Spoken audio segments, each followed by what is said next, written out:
So, I've got a question for you, and now that I've got over 2,000 subscribers, which I am so happy about, I would like to ask you guys your advice on what do you think I should do. Right here, I've got the KX155 radio, Navcom radio, which is a great solid radio. However,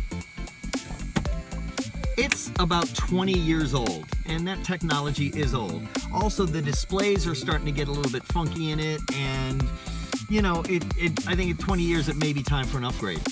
So the best part about this right now is that this could be a really easy slide-in replacement. Right now, the radio just slides right out of the harness. You just put an Allen wrench in there, and it just comes right out, and voila, you have a radio. So the displays aren't really working well in here. So my question is, do I send this out to get fixed for about $1,500, and it'll come back with perfectly working displays, and it'll basically be perfect, but it will still be a 20-year-old radio? Or do I get the MX155 by TKM, which is a slide-in replacement, which it just slides right back in here for about $4,000, and go with completely new technology? So here is the MX155. Hi, I'm Vic Casebolt with TKM Avionics, here introducing our new KX155 slide-in replacement, finally after 3 years in development. TKM has an existing line of 5 slide-in replacements for legacy avionics, and we're excited to finally get a replacement out there for the KX155 that we know you guys all need so bad. All right, so this is a lot more modern technology than our current line of products, as well as the KX155 that it replaces. It's got a touch screen involved with some touch points on the screen, and it's a software-defined radio that really lets us do a number of things that weren't possible with the previous technology, and it gives us a very consistent audio quality that we think you all will be very impressed with. Okay. All right, we're going to show you guys how easy it is to operate the MX155. To start with showing you how to dial in a channel. The first step is just to use the touchscreen and touch the standby frequency. You're now ready to edit a COMM frequency.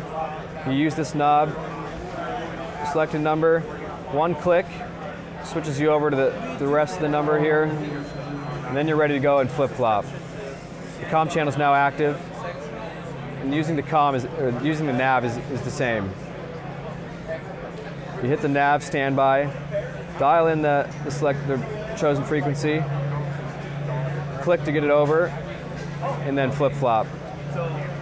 If you want to get your nav station identifier, you use this VCID button. If you got your desired VOR station, click VCID, and now you're listening to the Morse code on that VOR station. All right, we're going to demonstrate how easy it is to install the MX155. You use just a Phillips screwdriver to unlock the lockdown and pull out. This will be your KX155. You'll see the rear panel here. It is the exact same as the KX155, exact same pinouts, so it really is as easy as sliding it in, and you're on your way.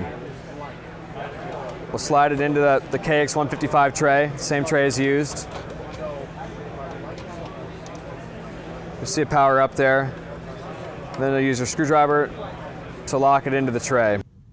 So the question is, do I get this fixed for about $1,500, or do I just go ahead, invest about $3,500 to $4,000 and get the brand new MX155, which the best part about it, it is a slide-in replacement. It just slides in and boom, it's done. And then you have a new radio.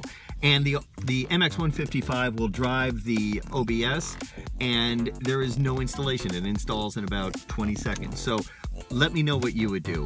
What are your thoughts? Should I go ahead and just invest $1,500 and get a perfectly good 20-year-old radio? Or do I double that and get a brand new radio that shouldn't have any problems and it's all great technology and everything? Let me know your thoughts. Leave your comments and let me know what you think. Thanks for watching.